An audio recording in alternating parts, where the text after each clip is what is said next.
Tá a bá wò láti ìtàn Ìjẹ̀ṣà ní Ìgbàjọ, àmọ́ òun ló délẹ̀ títàn ṣe yí padà.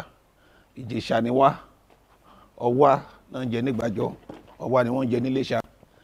Àmọ́ gbà tí ó di pé 1886 tí Boluwaduro dé láàrin Ìgbàjọ àti Ìjẹ̀ṣà, Iléṣà, ìgbà yẹn láyé ajá àwọn táwọn pè ní Kírìjì wọ̀.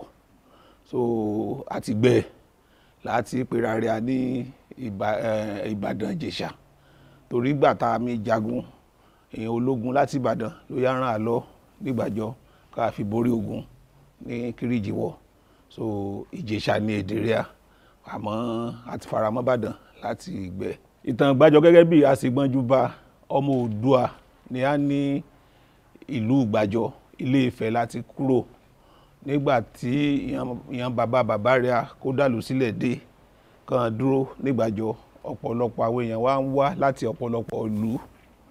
A rí àwọn tó wá látọ̀yọ́, a rí àwọn tó wá láti Ìkòyí, a rí àwọn tó wá láti bóyá Ìjẹ̀ṣà káàkiri Èkìtì. Àwa paríjọ wọn la fi wá dúró sí Ìgbàjọ táwọn á pè ní àgbáríjọ àwọn èèyàn. Nígbà tá a bẹ̀rẹ̀ láyé ìjọsí Arìngbàjọ náà pé kábíyèsí rẹ̀ ní tẹ́lẹ̀tẹ́lẹ̀, àmọ́ Ọ̀wá àtilẹ̀ Ìgbàjọ ní ọba aládé kó gbádé láti Ifẹ̀ ní Ọ̀wá àtilẹ̀ Ìgbàjọ. Èsè ọba kí ìjọba ṣẹ̀ṣẹ̀ mi jẹ láyé ìsìn kan fúnládé lẹ̀kẹ̀ ìjọba ọba sójà ọba 1970 ìjọ ti dàgbàjọ sílẹ̀. Yóò tẹ̀ wà nínú ìtàn tẹ̀gbọ́n-tàbúrò ni wọ́n jọjọ wá láti Ifẹ̀. Ẹ̀gbọ́n ló gbádé wá, nígbà tó gbádé dé tó dé ó gbé sílẹ̀, ó lọ sínú oko láwá nǹkan àjẹgbó fi adé àbúrò ti gbádé sórí, ó dẹ̀ yóò fi ilẹ̀ fún. Tá a bá dé Ìgbàjọ lónìí, ìran ẹ̀gbọ́n àwọn nílé ẹ̀jẹ̀ mú èèyàn ìjọba mọ́ láti bàtà bò ti gbádé sórí. Àmọ́ ìsìn Ọ̀wá òkè Ọ̀wá ìsàlẹ̀ àwọn àbúrò ló kù ìjẹ. Àdẹ̀jẹ́ ìlú jagunjagun nílẹ̀ Ìgbàjọ.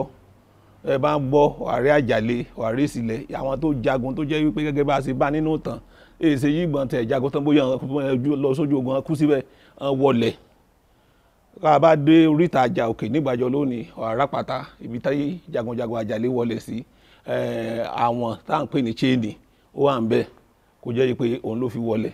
Ayé ìgbà ni nígbà tógun sì le kàn bá fẹ́ jagun tó bá di pogun fẹ́ wọ̀lú, ìyàn tán mọ̀ bá ṣe pé tán bá ti pè tán lu agogo gbogbo Àjàlé á jáde láti inú ilẹ̀ á wá bá wọn jagun yẹn.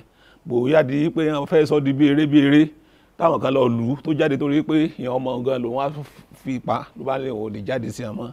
So ìlú tó nítàn lónìí nílẹ̀ Yorùbá kan bá fẹ́ jẹ oyè Ààrẹ Ọ̀nà Kakanfò, ààrẹ ò bá jẹ nífẹ̀ẹ́, Ìgbàjọ ló gbọ́dọ̀ wá ti yá ṣe orò Ààrẹ Kakanfò tó jẹ, torí wípé nígbà tán jẹ tán, nígbà tá a jagun Kírìjì, Ààrẹ Látòsà Ìgbàjọ ló kú sí níbi Kírìjì, ibẹ̀ lásọ ààrẹ ló wà dòní. Ààrẹ ò bá jẹ ẹni bá jẹ Ààrẹ Ọ̀nà Kakanfò nílùú Ọ̀yọ́, ó gbọ́dọ̀ wá sí Ìgbàjọ tó bá fẹ́ o kó o mọ̀ wípé nǹkan tó ń jẹ o ó pé pérépéré, ó gbọ́dọ̀ wá síbi táṣọ ẹ̀ wà ní Ìgbàjọ. Ìlú tó nítàn tó ní àrọ́bá òun ní ìlú Ìgbàjọ. Ìgbàjọ lóró ọmọ alágogo mẹ́mu ò lè mí. Iṣẹ́ àyàn láàyò jù nílùú Ìgbàjọ oníṣẹ́ pákó. Látìgbà tí kó tó di yẹ́ ẹ̀rọ dé tí wọ́n mi ń fi ẹ̀rọ lági, àwọn bàbá ayùn náà fi fà táwọn àgbẹ́kòtò sínú ilẹ̀, ẹnìkan rà nù ilẹ̀, àmọ́ ẹnìkan rà lókè, wọ́n á gbégi sórí kòtò, ẹni a máa fà títí tán fi ń la pákó. Pákó ni iṣẹ́ tá a mú lọ́kùnkúndùn jù nígbàjọ. Èsì ìdílé wa dé nígbàjọ lónìí kọ́ ọ̀nì rẹ nìkan